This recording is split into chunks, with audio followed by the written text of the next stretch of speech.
I didn't really feel like I fit in. They're not learning or growing or doing a good job. That's on you. Teamwork and dealing with people than it is about just getting your reports done. My guest today is someone very, very special to me, not just because of her accomplishment, but also because of her personality. She is humble, generous, and incredibly approachable. I remember the first time I invited Janine to our coffee meeting. She got sick, unfortunately, she couldn't make it. As this is me, I started to have like my own self-talk. She doesn't like me. Oh my gosh, she might be very strict manager. What should I do? I'm not good enough. But then we rescheduled our meeting and I was blown away. Literally, when you showed up, I was like, oh my gosh, she looks so sweet. She's gonna have lots of great experiences and she's gonna share her amazing insights with us today. So stay tuned. And before I jump into our questions, could you please introduce yourself? Who is Janine? What are you doing? Sure, yeah. So I am a small town girl. I come from a very small town called Dutchess, Alberta. I was raised with, I grew up basically with 20 same people from K to 12. My parents are landed immigrants from the Netherlands, and my dad is Indonesian.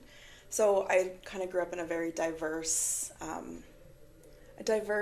home life, basically, which was odd to fit in then into Dutchess, Alberta, which was very small town, quite ranchers and oil and gas, basically, is what that environment was. So yeah, I grew up there. I was a nerd for sure. I loved school. I loved learning. I was very competitive, so I also liked good grades. So I worked really hard. And then when I graduated, I wasn't really super sure what I wanted to do, but I wanted to do something science.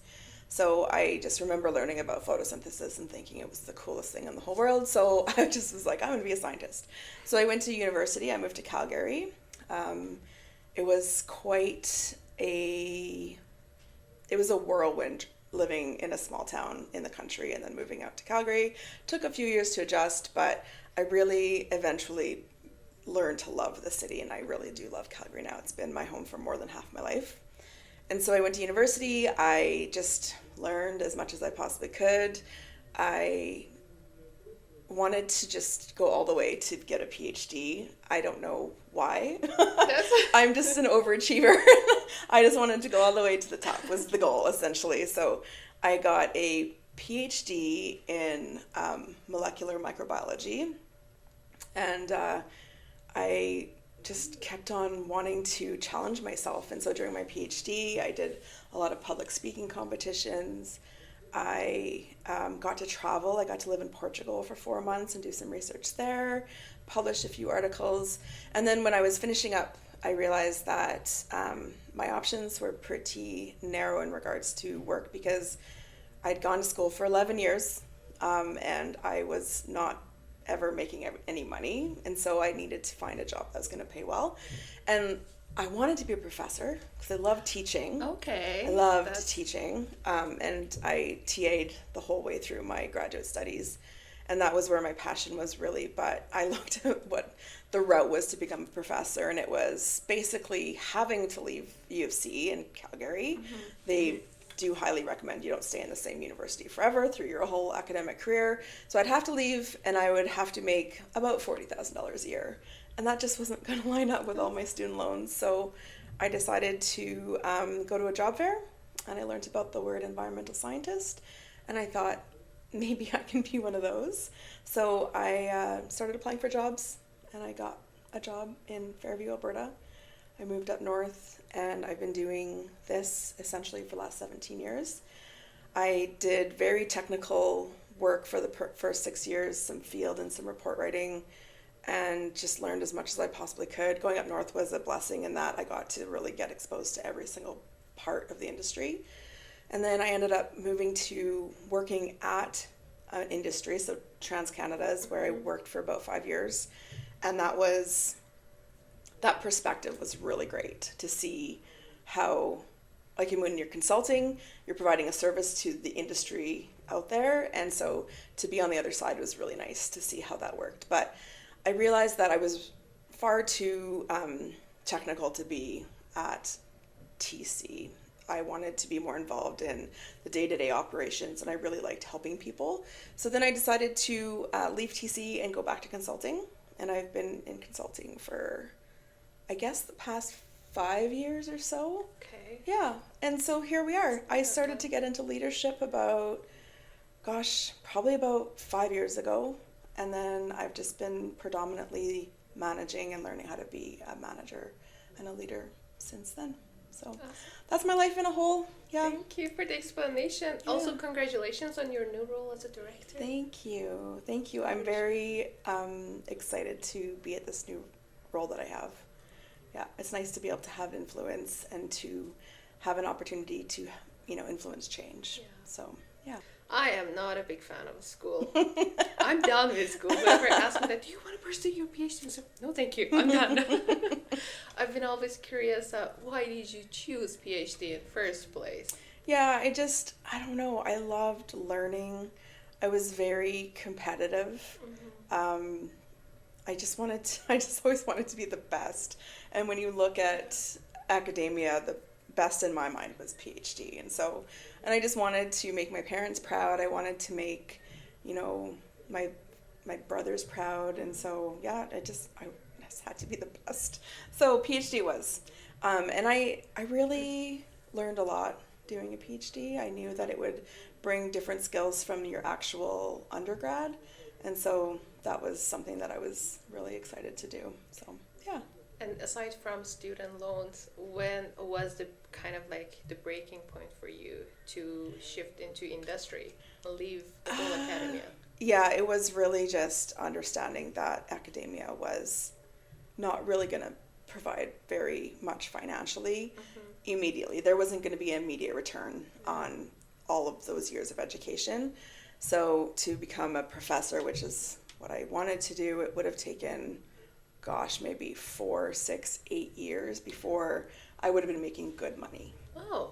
Or more. I don't even know. I mean, obviously I didn't go that route, so I don't know how long it would have taken, but a postdoc is averaging 2 years, and that was $40,000 a year. Mm-hmm. So I decided to go into industry because I saw it as an opportunity for money. I really needed to pay back those student loans. Yeah. And also, I am from a small town where there's a lot of oil and gas. All of my ex-boyfriends worked on the rigs. My one brother worked on the rigs. Like, I was so used to the oil and gas industry. And when I was going through academia, I didn't really feel like I fit in. There's kind of this preconceived notion that the PhD people are very, very smart, but maybe not as practical or good at communication. And that was in large true. If you really, really focus solely on academia, solely on putting your nose in the books, and you don't lift your head up and learn how to deal with people and how to communicate, you're going to find it very hard in your career. So I was actually very grateful to waitress for 15 years throughout my whole, from the age of 18 until probably, 33, until I finished university, I waitressed. And learning how to communicate, learning how to deal with people was probably what allowed me to kind of stand out in the academic world. Mm-hmm.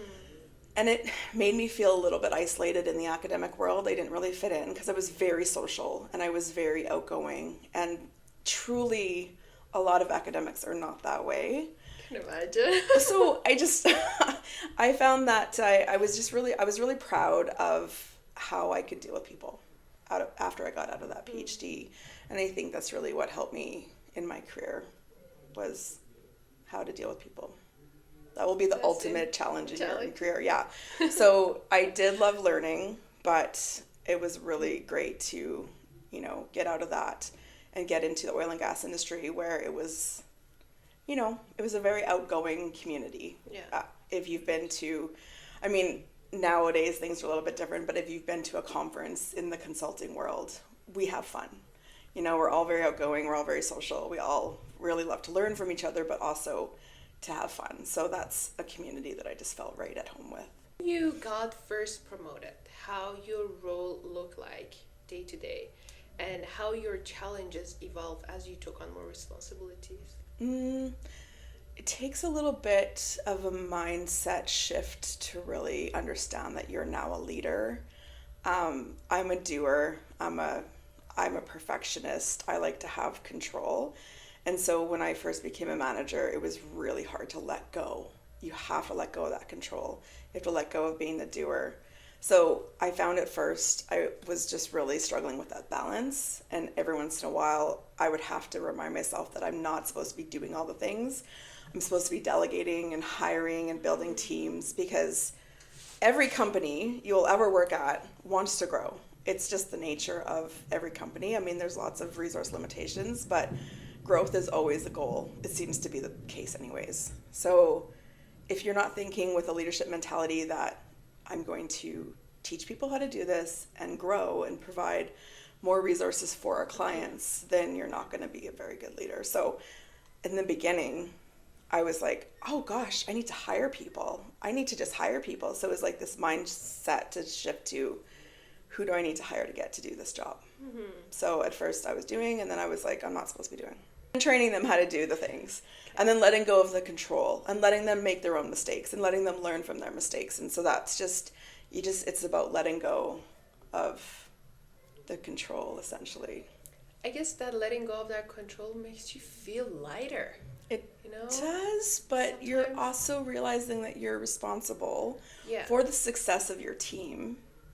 It all rolls uphill. So like, you are responsible for your team. Mm-hmm. So if they're not succeeding, if they're not learning or growing or doing a good job, that's on you. It's not on them. Yeah. So that was a quick, learn, is that I can't point my finger at my team. They're not doing well, it's my fault. So what do I need to do to make it different? What do I need to do to make it better? Do they fit in that role? Do I maybe need to let them go? Or are they just not given the right direction and the right support or the right time or the amount of time that they need? And then you have to give them all those things for them to grow. So it's a constant deciding, are they right? Are they wrong? And then you have to cut your losses if they're wrong. It's hard. It sucks. But like, an example was, we had someone on one of my teams, and he just wasn't doing what we needed him to do. It was a very detail-oriented job, and that was not what he was bringing to the table. And so we decided to cut our losses, and he got a job the next day in something that he probably is going to love so much better. So sometimes you just have to let people go and do something that's better for them. True. Yeah. You need more decisive leader like you, to be honest. That is the other thing, is decision making. Yes. As soon as you become a leader, you realize you have to make decisions one after the other, after the other, after the other. Like, it's nonstop. And that shift in mindset, it'll hit you when you're like, I'm not making decisions. This is not very managerial of me at all. I need to start making the decisions. And I find too, when I have team members that will always give me the opportunity to make the decision and they won't decide, I feel like we need to work on that confidence for them to make those decisions. So that's usually like, as soon as people are asking questions, not deciding on their own, I need to help this person feel confident in their own choices and let them make mistakes, because you will learn so fast from a mistake, and not be upset if they do. Yes. There can't be harsh consequences to mistakes. There really can't, because that means that they confidently made a decision. Maybe it was the wrong one, and that's okay. But if you don't let them make that decision, and it's, they're just not learning how to think on their own, and that's not good for a team. Someone who's been on the both sides, as hiring and all, to be on the hiring manager side, and also to be a candidate, what kind of quality that you're looking for in a specific person, let's say for a junior level or senior level, that you're gonna say, okay, that's the person I'm gonna work with? Yeah, so for junior, it is just basically personality. How do you communicate? Do you have energy? Are you optimistic? Do you care? Do you want to learn? Do you want to grow? Are you ambitious? Are you disciplined? Do you have some history in your resume of discipline? So like, do you have a graduate degree? It takes a lot of grit to push your way through to get a graduate degree. It takes a lot of commitment. And so like those kinds of traits to me show that, you know, someone has grit and they have discipline to work hard. But by no means do they need to be the technically strongest person. They will learn that on the job. So if they're not interested in collaboration, learning, teamwork, doing hard things, then that's not going to be probably a good fit for, especially this industry. It's pretty fast paced. In regards to senior hires, I'm really looking for people who care about their job, who will care about their teammates. They have to show evidence of collaboration, of making an impact. I personally feel like whether you have the title leader or manager or not, you should act as one always as a senior. So you're always treating your colleagues with respect. You're always wanting to fix problems. You're not complaining day in and day out. You're not being petty or starting rumors or, you know, like, or perpetuating gossip. Those kinds of things I find very toxic, and the senior should be the person that is leading by example, whether they're a manager or not. So I look for that in senior folks. The junior folks, of course, that kind of stuff can be taught. When I was young and you're stressed and you have, you know, a very difficult, you know, team member, it's by nature that you're going to vent, or you're going to, you know, get frustrated, or you're going to go to your boss and complain. You learn as you grow into the senior roles that sometimes you can make that impact rather than escalating it or being toxic about it or spreading, you know, rumors or whatever, that you can be part of the solution to those kinds of things instead of perpetuating the problem, essentially. So yeah, for seniors, I just want someone to show maturity, to show all the same things. Someone who cares about their career, is empathetic, who wants to work hard, but at the same time represents themselves as a leader.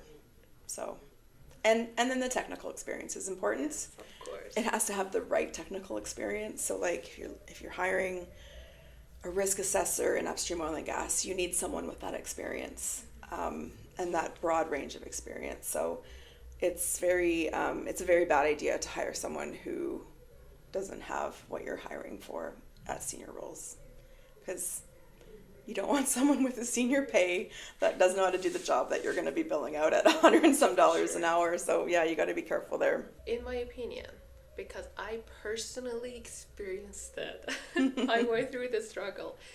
In my opinion, there's a gap between what industry wants and what graduates offering. And technically, I always said that, like, university teach us about like banana and industry wants apple. Yeah. Completely misalignment.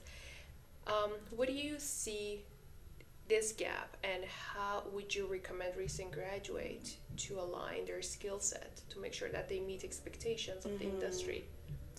It is a hard gap to close, very hard, because in industry, it is more about teamwork and dealing with people than it is about just getting your reports done or getting your assignments done or getting good grades. So I find that in university, it's easy to just be yourself, to not have to worry about others. You're just kind of in your own little space. When you get into the workforce, it's not about you anymore. It's about a team. It's about who are you learning from, who are you teaching, how are you communicating. So that's a skill that can't be taught in university. It truly can't. So I don't know how to close the gap. I would say that co-ops are probably a really great idea, just to give university students an idea of what it is like in the workforce. So maybe more of those. I don't know that the universities do that as much as the colleges and the kind of the SATs and the NATEs do. So that could be maybe something that would be worth considering. You do get two very different educations from like the NATEs and the SATs versus the university. The university education is teaching you how to think. The skills are not always transferable and translatable to your job anyways. But the skills that you do take away that are really important are writing, public speaking, how to understand scientific thinking and scientific process, understanding how to take really big challenges and to get those to be, a project that is complete. So that's what the education system, I think, what you really need to focus on. You shouldn't focus on the details of your thesis or the details of your organic chemistry. I can't even speak chemistry anymore. It's been so long. And whatever you're learning, your models or whatever you're building in organic chemistry, none of that really truly matters. But it teaches you how to be disciplined. It teaches you how to learn. It teaches you how to do hard things. It teaches you how to push your brain beyond what you think you are capable of doing. And that you need that foundation. I don't think that the universities will ever be able to prepare you for your job in the right way. And I find that that's why I feel like when you're going all the way through to the graduate studies, the masters and the PhDs, you got to be careful that you're focusing on the work skills that you're going to be getting from there. So it's not about the title of your thesis and what you write in that thesis. It's about how did you write it? How did you understand the learning process of scientific thinking? How did you, how many presentations, how many public speaking opportunities did you put yourself into? Those are things that are really important. Public speaking, by the way, expose yourself to that as often as you possibly can. As a leader, you are public speaking all the time. You are in front of a group of people talking. So if you can't figure out how to speak in front of CEOs and in front of your team to inspire them, to teach them, to keep them engaged, you're going to struggle as a leader, I find. So in university, public speak as often as you possibly can and learn how to get better at that.